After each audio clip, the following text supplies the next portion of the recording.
Hey everybody, I'm Master Coach Gretchen Hydo and author of the book, Break Free from Your Dirty Little Secrets, A New You in 10 Secret Breaking Stages.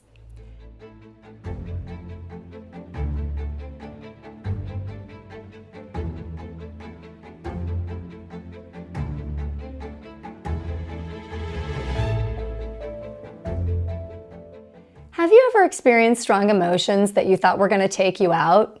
You know what I mean. Or maybe you felt like feelings are just an inconvenience and you'd rather not go there. Maybe you've been trained to be a vessel to feel everyone else's feelings, but you can't really feel your own. I get it. And here's the deal. All emotions have a cycle. Emotions are a big and messy business, and they can really keep us from feeling centered. Most of us are on a quest to feel certain emotions, and some of us can only feel okay if someone else is okay. Anyone relate? By exploring your own emotion cycle, you can get to know yourself better and see what motivates you. Grab a piece of paper and let's get started. Here's the first thing I want you to do. Your emotions are a tripwire, and tripwire emotions are deep, long, embedded emotions that are rooted in the past and caused by your faulty wiring or your false self. It's one of the main reasons that you keep and create secrets. Have you ever heard of the saying, if it's hysterical, it's historical? It's a good way to sum up the definition of a tripwire. A tripwire is an emotion that isn't about what's happening right now. It's about something that's happened in the past. And when tripped, the emotion is so strong, it causes us to check out and leave our present set of circumstances and react to something that has happened in the past as if it were happening right now. Almost always, the reaction is so huge and not appropriate for the current situation. The second part of the emotion cycle is the faulty wiring. You may also think of it as maybe like your coping mechanism. So, faulty wiring is a defective piece of your brain's communication system that picks up and morphs signals from the outside world. When a belief is created and becomes a mismanaged need, that is your new navigation tool for survival. Life is then run by the false self, and when you look at the faulty messages that you believe about yourself in the world, you're going to be able to begin to unravel the reasons that you create and keep secrets in the first place. So, faulty wiring isn't good and it's not bad. It just doesn't belong to your true self. Yet, it's created a reality that you believe is true and live up to in your false self. And its core faulty wiring becomes the navigation tool you use to problem solve and chart the course in your life. So we want to change that.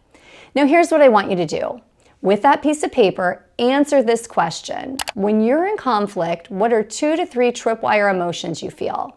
It might be betrayed, devalued, insignificant, alone, helpless, unappreciated, misunderstood, or judged. You get it.